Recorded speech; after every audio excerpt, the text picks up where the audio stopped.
You were born into a strange world. Like a candle, you were meant to share the fire. I don't know where we come from, I don't know where we go, but my arms were made to hold you, so I will never let you go. Cause you were born to change this life. You were born to chase the light. Cause you were born.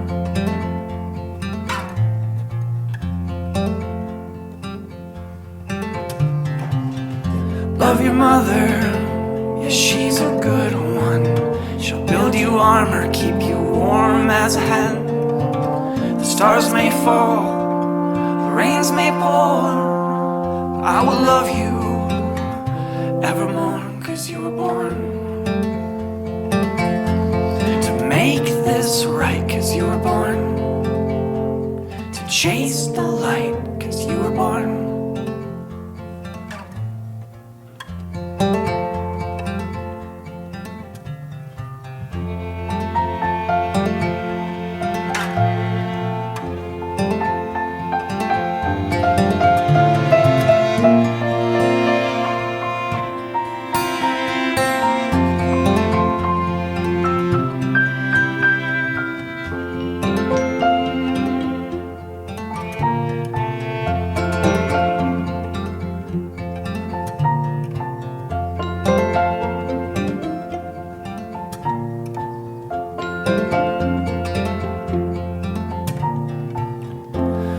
Precious, oh my love, when they come to take me, I will hold you from above. I don't know why we're here, and I don't know how, but I'm here with you now. I am here with you now. Cause you were born to make this right. Cause you were born to change this life. Cause you were born chase the light. Cause you were born.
One of the best lessons that I ever learned from Mom, and she very frequently modeled it, was to give generously of her time and your time.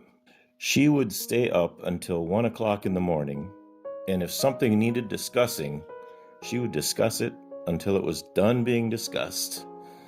You could sit with her on the couch for hours and talk about anything that was in your brain and needed out. If you needed help with something, she would just take however long it took without completely destroying her own very heavy schedule and help you out with that. If you wanted to learn something, she would teach it to you. She would give of her time. Another interesting lesson, I guess, from Mom, she taught to me when I was very, very young, and that is that none of us are the center of the universe. She was very, very clear about that, and for some reason that has stuck, and the ramifications of that fact have really informed what I've done over the course of my life and how I've responded to some fairly adverse situations. You just have to realize one is not the center of the universe. And a corollary to that is that it's all funny. There's nothing serious. We're here for but a tiny moment, and none of it should be taken seriously. Another critical skill that Mom modeled early and often was, and I think this has been said many times by a lot of people in this room, if you need it, make it. This extended to human constructs. In other words, organizations, groups of people gathered together for something as simple as a parade, or as complex as a rural arts organization, such as the Advancement of Rural Talents, otherwise known as ARTS. If she saw a need for something, she told us in no uncertain terms, and then showed us step by step how to do such a thing. She would make that thing happen. She would find like-minded people, and they would get together, and they would figure out how they wanted to do what they were all wanting to do together. They'd find out their common ground, build on that, and create an actual human structure, some of which lasted a quarter of a century or longer.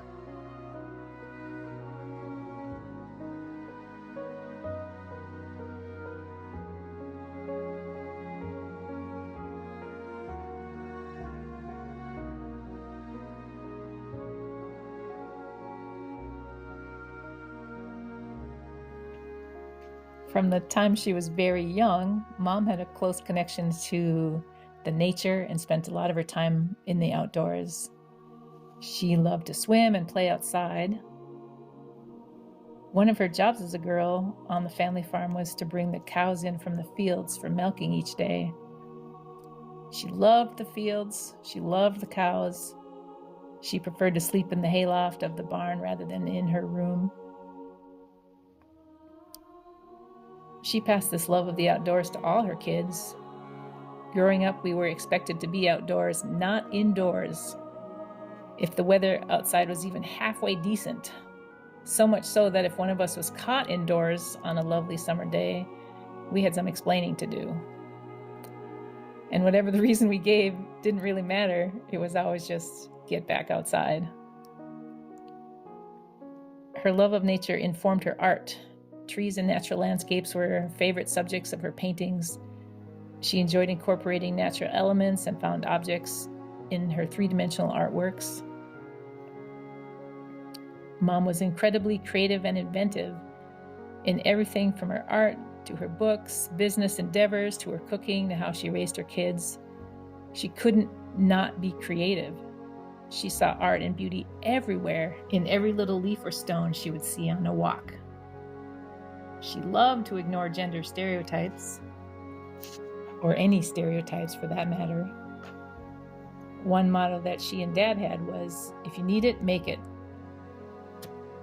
When I think of Mom's legacy to me, I think of love of creativity and art, expressing gratitude, prioritizing time with family and friends, being a strong woman, the importance of community and service, a connection to nature and taking care of the environment, and the love of fun and laughter. She was a mother, teacher, artist, inventor, small business owner, author, do-it-yourselfer. She and Dad designed and built their own home. She was a church leader, 4-H leader, community leader, seamstress, cook, gardener, jokester, and innovator.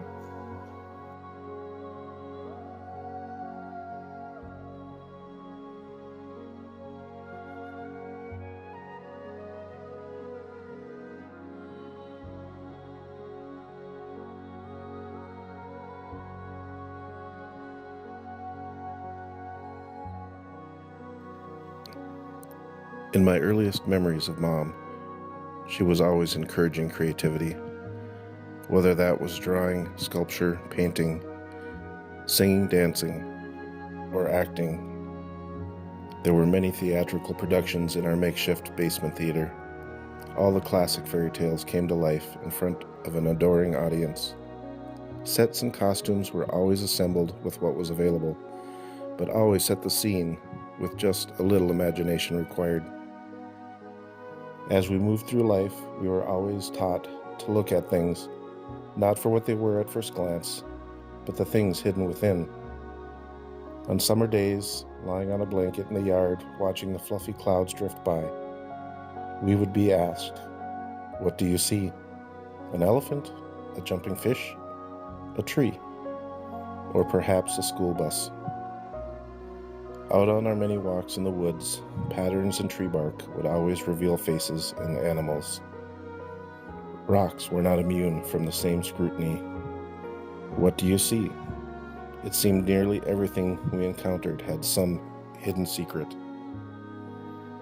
This creative thinking has always served me well. Life is not always what is apparent at the surface. Look closer. You will almost always find a secret treasure hiding there. You just need to look at it a little differently. Tilt your head, close one eye, or squint a little. What do you see?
One of the things that I appreciated about Mom was that she really would do up special occasions and events and holidays.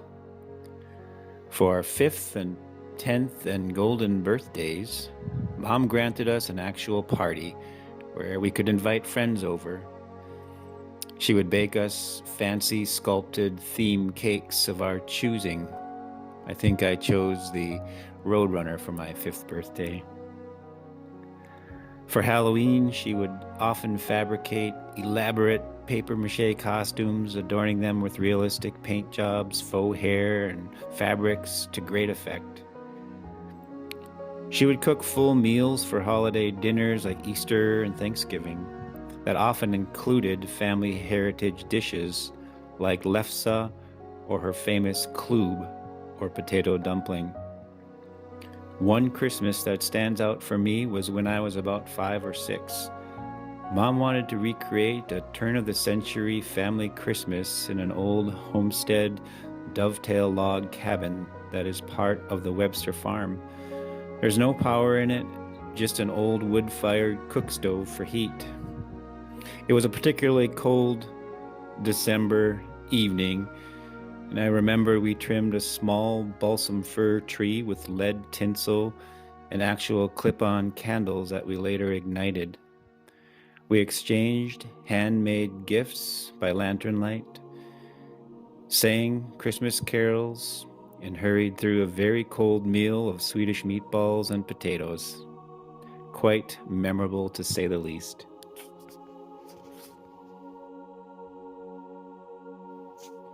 Dear Mom, thank you. Thank you for choosing to be a loving, fair, and strong mother. I realize that as a parent, you made sacrifices.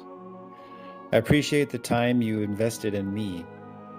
Thank you for recognizing my interests and abilities and encouraging my growth. I know I am fortunate to have had the opportunity to have been raised in a beautiful and supportive home. Thank you for your efforts in building community. The seeds you have planted there still grow today.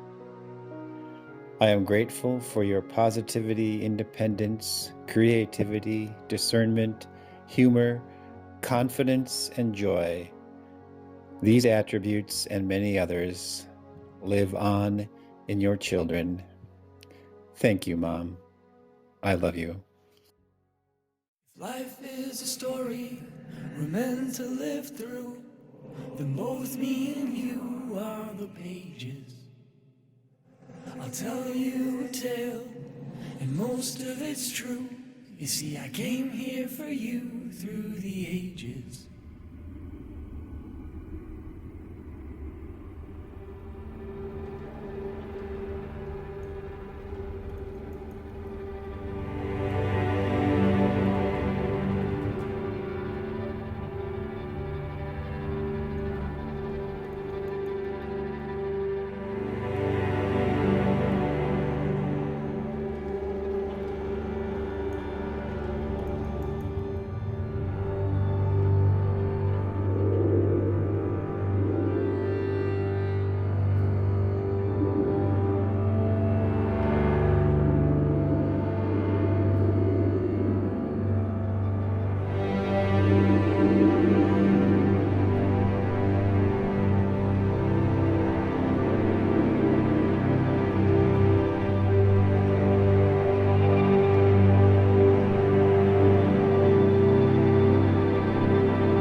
joy and grief, but live it all in.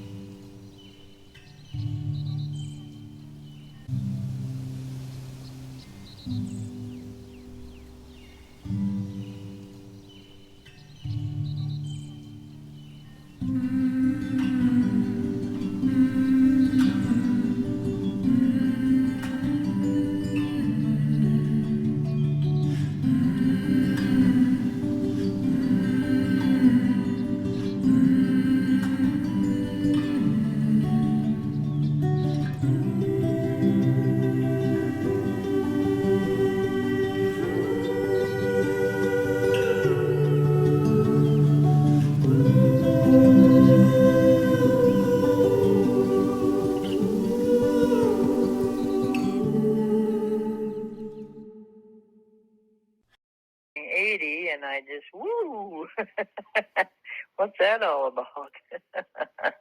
But anyway, I enjoy talking with you, and take care, and love you.